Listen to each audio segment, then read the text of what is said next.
Subscribe कीजिए आपके अपने इस YouTube चैनल को और दबा दीजिए बेल आइकन को लेटेस्ट एजुकेशन वीडियोस के लिए।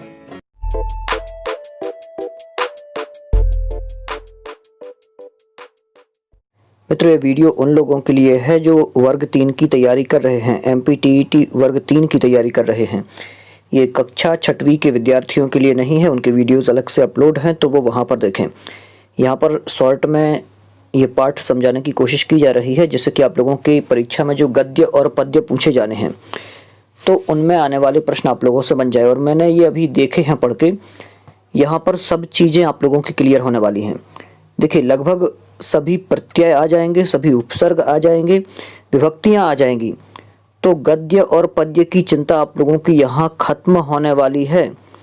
और आप लोग ध्यान से एक एक पाठ को स्वयं भी पढ़ें। यहाँ तो मैं पढ़ा ही रहा हूँ, लेकिन आप लोग भी पढ़ें क्योंकि यहाँ पर्याप्त मैटर है। आप लोगों को अभी समझ में नहीं आ रहा होगा, एक बार आप लोग देखें, एक एक पाठ का ये मैटर मिला करके बहुत ज़्यादा हो जाता है। और ये आसान पाठ हैं अभी कक्षा 6वीं वाले, 7वीं 8वीं और 9वीं में और हार्ड होते जाएंगे पाठ, तो फिर उनसे गद्य और पद्य आने की संभावना और ज़्यादा है। लेकिन इसके पहले जो वर्ग 2 में प्रश्न पूछे गए थे वो 6वीं क्लास के पहले पाठ से ही प्रश्न पूछा गया था एक तो, और एक क्या 2 क्वेश्चन थे। आप लोगों ने शब्दों को अलग अलग करने वाला देखा होगा, शब्दों को अलग करके लिखिए, तो वो कक्षा 6वीं की क्लास का पहला पाठ है, उसमें से ही पूछ लिया था। और एक 10वीं की क्लास का एक क्वेश्चन था। ऐसे 3-4 क्वेश्चन पूछे गए थे, तो यहाँ भी पूछे जाने की संभावना है और गद्य पद्य भी इन्हीं में से पूछा जाता है। चलिए शुरू कर रहा हूँ। 16वां पाठ है भोजस्य शिक्षा प्रियता नाम से है, राजा भोज की शिक्षा प्रियता। और यहाँ इस पाठ की विशेषता ये है कि आप लोगों को त्वा प्रत्यय मिलेगा और ल्यप प्रत्यय से संबंधित देखने को मिलेंगे। तो त्वा प्रत्यय जो है इसके स्थान पर ल्यप प्रत्यय हो जाता है। चलिए, और आप लोगों को एक चीज़ और बता दूं, जो नए लोग हैं वो इंस्टाग्राम पर फॉलो जरूर कर लें, जिससे कुछ भी पूछना हो तो वहाँ पर आप लोग पूछ पाएंगे। सुविज्ञा सुनील जैन नाम से हूँ और टेलीग्राम ग्रुप भी सुविज्ञा नाम से ही है, तो वहाँ पर आप लोग जुड़ करके, और बहुत नीचे जाना है आपको PDF में, लगभग 6 महीने पहले के मैसेज, तो वहाँ आपको PDF मिल जाएगी। चलिए, अस्ति मध्य प्रदेशस्य मालवा क्षेत्रे धारा नाम नगरी। क्या कह रहे हैं? अस्ति मतलब होता है मध्य प्रदेशस्य मध्य प्रदेश के, मालवा क्षेत्रे मालवा क्षेत्र में, धारा नाम नगरी धारा नाम की नगरी। तो मध्य प्रदेश के मालवा क्षेत्र में धारा नामक नगर है। पुरा अस्याह नगर्याह शासकः नृपतिः भोजः आसीत्, मतलब कि अस्याह मतलब इसका, और यहाँ पर ये स्त्रीलिंग है ना, इसलिए अस्याह है, और नगर्याह भी स्त्रीलिंग के कारण से। तो इस नगरी का, पुरा मतलब होता है प्राचीन, तो प्राचीन काल में इस नगरी का शासक, शासकः शासक, नृपतिः मतलब राजा, भोजः आसीत् राजा भोज था, नृपतेः आदेशः आसीत् यत् मतलब नृपति मतलब होता है राजा। तो राजा का आदेश था कि, श्लोक दिया हुआ है और मैंने श्लोकों का आप लोगों से बोला था कि एक साथ 4-4 श्लोक तक वो लोग गद्य और पद्य में पूछ सकते हैं। तो आप लोग ध्यान रखें, लगभग 7 प्रश्न तो बनेंगे गद्य से और इसी प्रकार से 7 या 8 प्रश्न बन जाएंगे पद्य से। तो ध्यान रखना, ऐसे ही 4, 5, 6, 4 तो लगभग देते ही हैं, 3-4 करके देते हैं। और आप लोग सोचें कि 1 दे देंगे तो 1 तो मुश्किल है कि देंगे, लगभग 2 या 3 तो देते ही देते हैं ये श्लोक। विप्रोपि यो भवेन्मूर्खः सः पुराद बहिरस्तु मे, कुंभकारोपि यो विद्वान सा तिष्ठतु पुरे मम।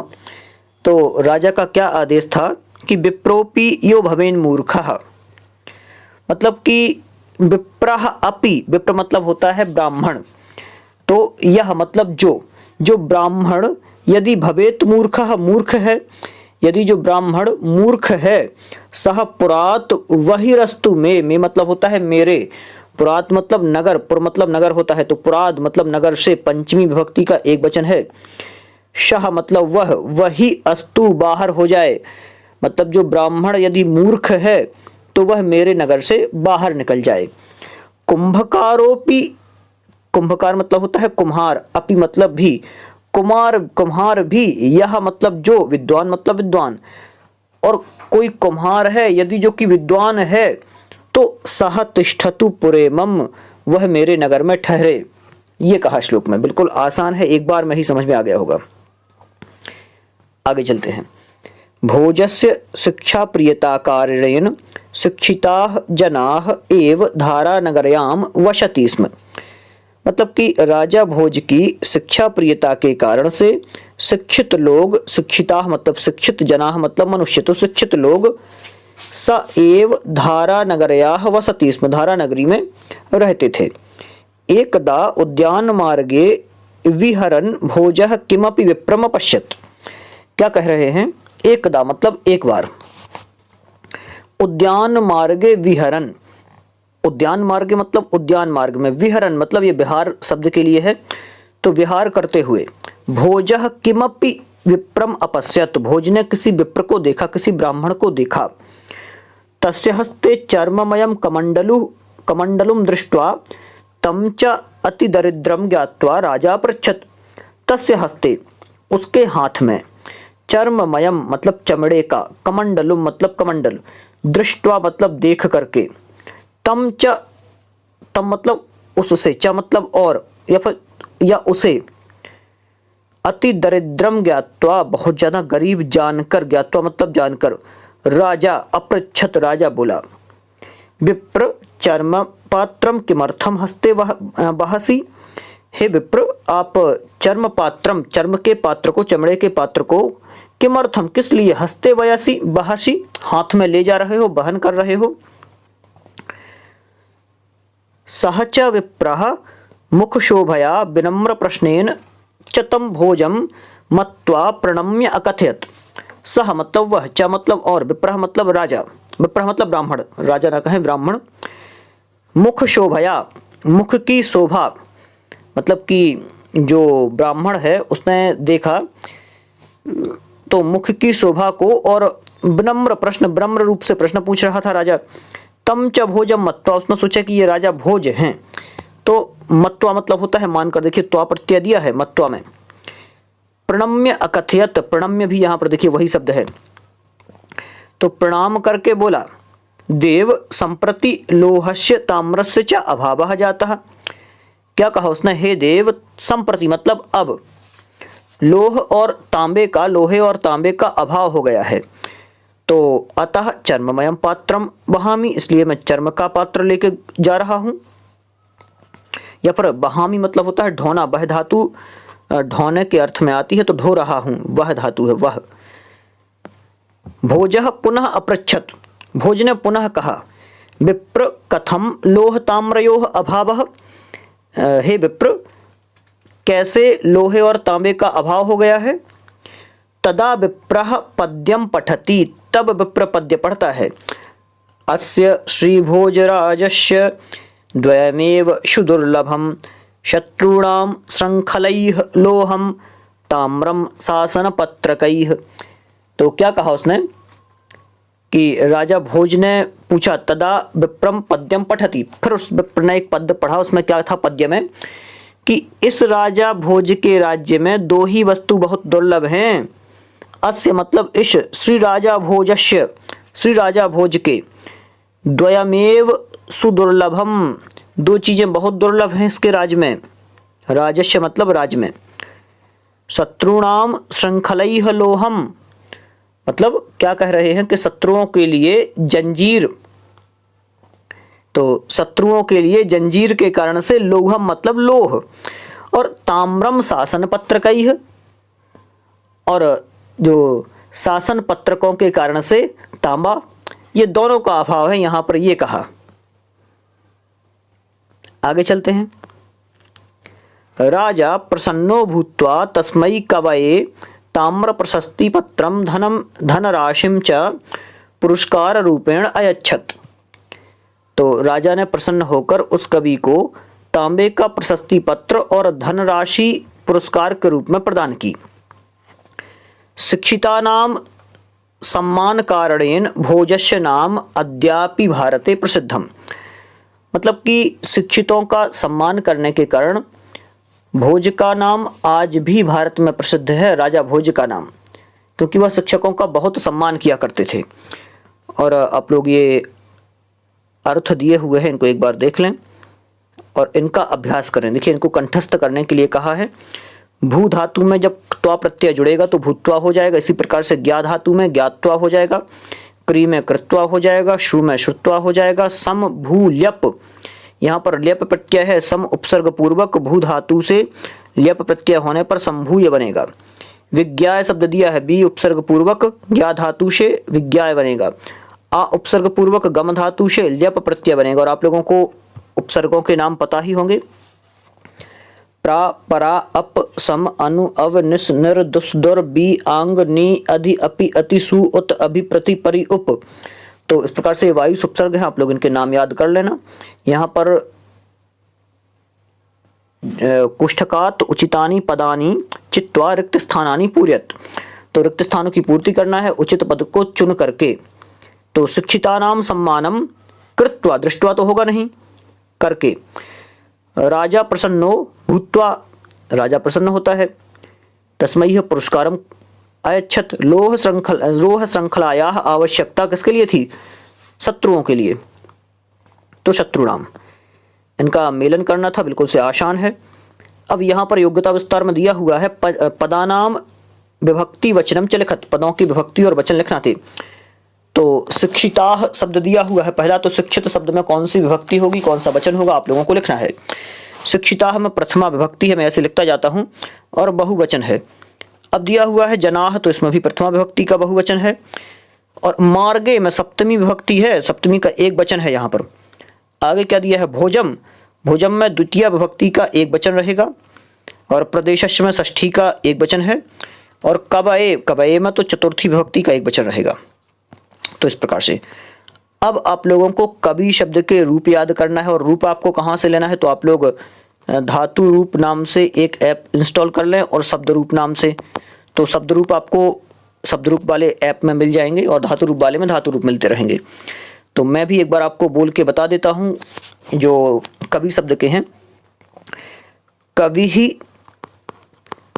कवि, कवयः, कविम जो कठिन से हैं उनको लिखते जाता हूँ। कविम, कवि, कवीन, कविना, कविभ्याम, कविभिः, ये तृतीया। कवये, कवये, कविभ्याम, कविभ्यः, चतुर्थी।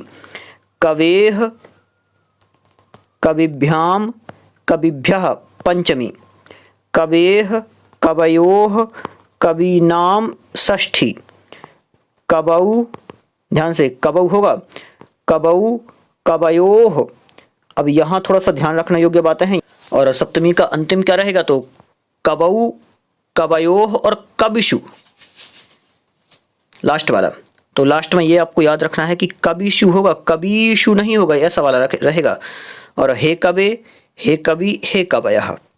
बिल्कुल आसान है। यहाँ पर ये पाठ कंप्लीट होता है। तो आप लोग इतना ये होमवर्क के रूप में किया करें। मैं लास्ट का जो बताता हूँ कि आपको याद करना है, तो याद करना ही है। आज का होमवर्क आज ही आप लोग करते चले, तो बोझ नहीं रहेगा, एक एक चीज़ याद होती जाएगी, तो बहुत बढ़िया रहेगा। चलते हैं अगले पाठ पर। 17वां पाठ है चरामेति, चरामेति नाम से। यहाँ पर आपको लिट लकार का प्रयोग देखने को मिलेगा। चलिए, वयम धीराः, वयम वीराः, वयम सर्वत्र निर्भयाः, चरामो लोकसेवार्थम प्रचलामो निरंतरम। क्या कह रहे हैं? वयम धीराः, वयम वीराः, हम धैर्यशाली हैं, हम वीर हैं। वयम मतलब होता है हम सब, तो हम धैर्यशाली हैं, हम वीर हैं। वयम सर्वत्र निर्भयाः, हम सभी जगह निर्भय बने रहते हैं।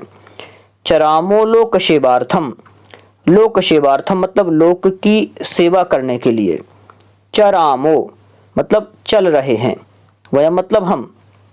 प्रचलामो निरंतरम, और प्रचलामो मतलब चलते रहेंगे, चल धातु ही है चलने के अर्थ में। तो प्रचलामो मतलब चलते रहेंगे, निरंतरम मतलब निरंतर। पूरा अर्थ देख लेते हैं। हम धैर्यशाली हैं, हम वीर हैं, हम सभी जगह निर्भय बने रहते हैं, और लोक के लिए हम चलते रहते हैं, और निरंतर ही चलते रहेंगे, ये कहा, या फिर चलते रहते हैं। चलते हैं अगले श्लोक पर।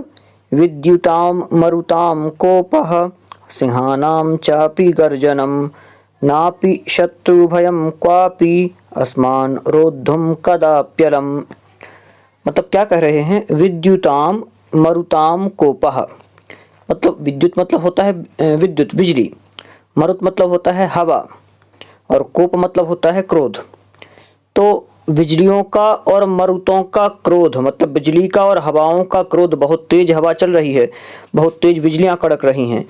सिंहानाम चापी गर्जना, और सिंहों की भी गर्जना हो रही है, मतलब कि शेर जो है, सिंह जो है वो गर्जना भी कर रहे हों।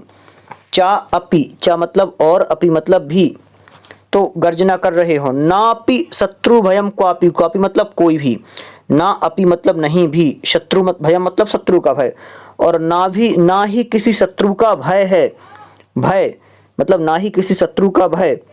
अस्मान रोद्धुम कदाप्यलम, हम लोगों को रोकने में समर्थ नहीं है, रोक पाने में समर्थ नहीं है।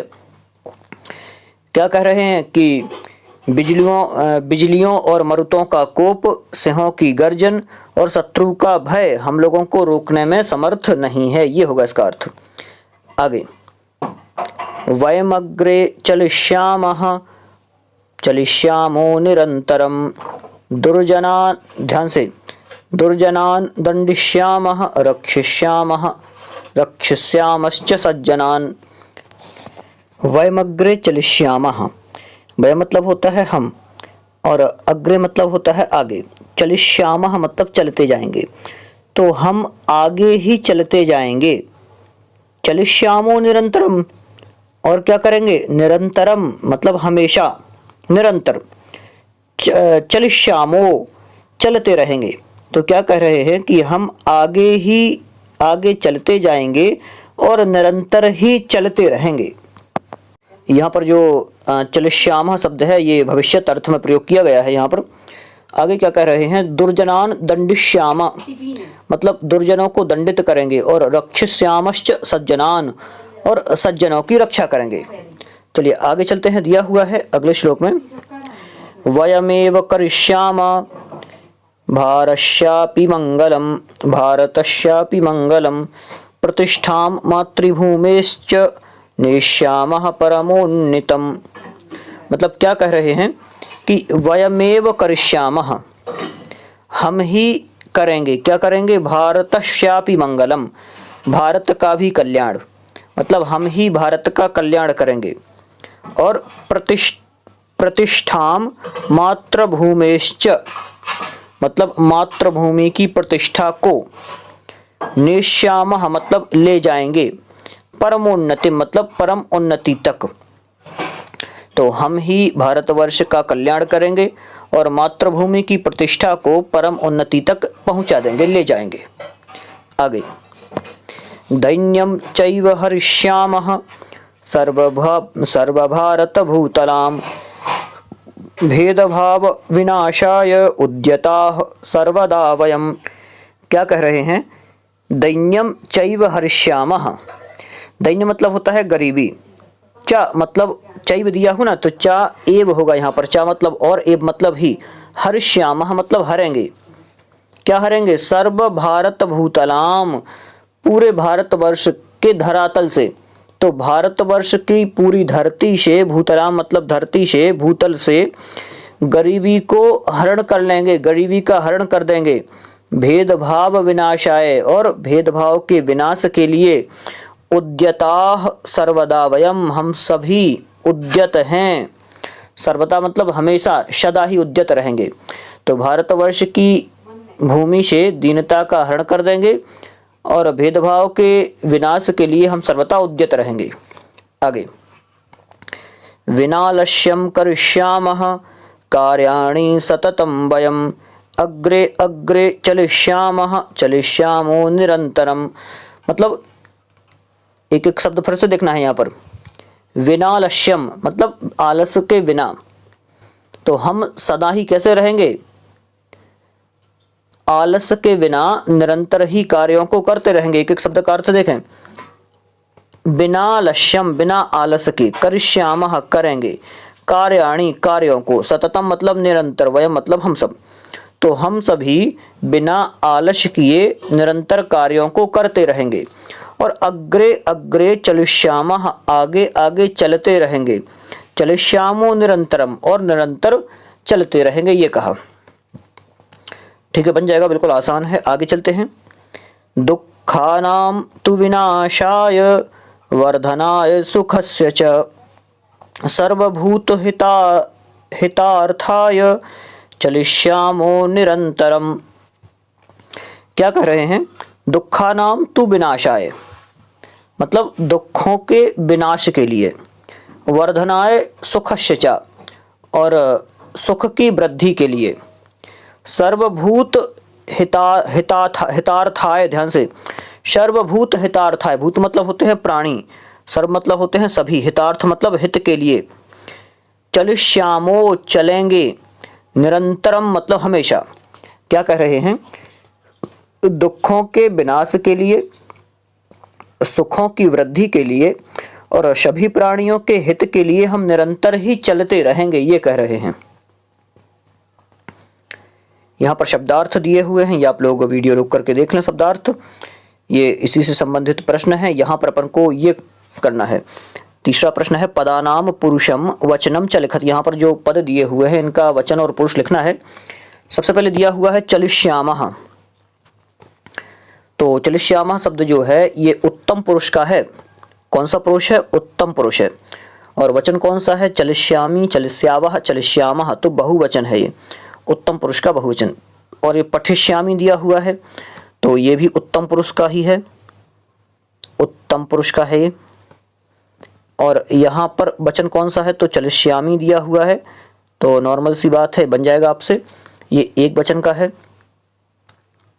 दंडिष्यामः, दंडयिष्यामः, ये भी उत्तम पुरुष का है, दंडयिष्यामः। और यहाँ पर क्या है? तो ये बहुवचन का है। रक्षिष्यामः, ये भी बहुवचन है, रक्षिष्यामः, और यहाँ पर पुरुष भी उत्तम है। एक ये बस रह गया अलग, जो कि पठिष्यति है, ये प्रथम पुरुष का है और एक वचन है ये। अब दिया हुआ है कोष्ठकात् उचितानि पदानि चित्वा रिक्त स्थानानि पूरयत। तो यहाँ पर अपन को लिखना है सही क्या होगा? वयमेव भारतस्यापि मंगलम, क्या होगा सही? करिष्यामः, चलिष्यामः तो होगा नहीं। वयम लोकहितार्थम, क्या होगा? प्रचलामः। आगे वयम सर्व भारत भूतलाम दैन्यम हरिष्यामः। वयम भेदभावस्य उद्यताः सर्वदा, क्या होगा? विनाशाय कि वर्धनाय? विनाशाय होगा, ये रहेगा सही। वयम मातृभूमि प्रतिष्ठाम, क्या होगा? रक्षिष्यामः या निष्यामः, क्या रहेगा? वयम मातृभूमेः प्रतिष्ठाम। तो चलिए एक प्रश्न मैं आपको ऐसा छोड़ देता हूँ ये कि आप पाठ में से ही देख करके बताएंगे, जैसे बच्चों से बोल देते हैं ना कि आप लोगों को एक प्रश्न छोड़ दिया है, तो इसका आप लोगों को लिखना है कि निष्यामा आएगा कि रक्षस्यामः आएगा, प्रतिष्ठा को ले जाएंगे या फिर प्रतिष्ठा की रक्षा करेंगे, ये आप लोगों को यहाँ पर बताना है। बिल्कुल से आसान ही है, कोई दिक्कत नहीं है। यहाँ पर युग्म मिलाने हैं, तो युग्म मिलाना भी बिल्कुल से आसान है, डायरेक्ट आप लोग मिला दें। दुर्जनों को क्या करेंगे? दंडित करेंगे। पठनाय, तो क्या होगा? पठनाय के लिए पुस्तक पठनाय। उद्याने पुष्पाणी होगा और मंदिर में देव होंगे। आगे लिखा हुआ है उदाहरणानुगुणम अन्वय पूर्तिम कृत। तो ये अन्वय पूर्ति आप लोगों को कर देना है, कोई दिक्कत नहीं है। यहाँ पर अन्वय दिया है, ये पूर्ति करना है आपको ही। यहाँ पर हाँ ये महत्वपूर्ण है, ये आपका होमवर्क है, ये आप लोगों को करके आना है। लट लकार रूपाणी लिखत, लट लकार के रूप लिखना है, जिसमें पठ धातु के लिखना है, खेल धातु के लिखना है, खाद धातु के लिखना है, धाव धातु के लिखना है और चल धातु के लिखना है। देखिए मैं गारंटी लेता हूँ कि आपका जो भी गद्य पद्य पूछा जाएगा इससे बाहर जाने वाला नहीं है, तो बिल्कुल से तैयारी इसकी रखें आप लोग और किसी भी प्रकार से हल्के में इसको ना लें। देखिए उच्चारणम कृत, इसका उच्चारण करना है, हरिष्यामः प्रचलामः। देखिए इनके कैसे रूप चलेंगे? लिट लकार के चलाना है अपन को, लिट लकार है तो लिट के पठ धातु के, खेल धातु के, खाद धातु के, धाव धातु के और चल धातु के। आपको ये रूप कहाँ पर मिलेंगे? तो आप लोगों को धातु रूप नाम से ऐप डाउनलोड कर लेना है अपने मोबाइल में, और एक शब्द रूप नाम से, तो आपको जो भी धातु रूप शब्द रूप चाहिए होंगे वहाँ पर आप लोग ले पाएंगे। चलिए आज के इस वीडियो में इतना ही रहने देते हैं। आगे पुनः 2 पाठों को फिर से अलग से रिकॉर्ड करेंगे और कोशिश ये करूँगा कि एक दिन में 2 या 3 वीडियोज़ अपलोड कर पाऊँ।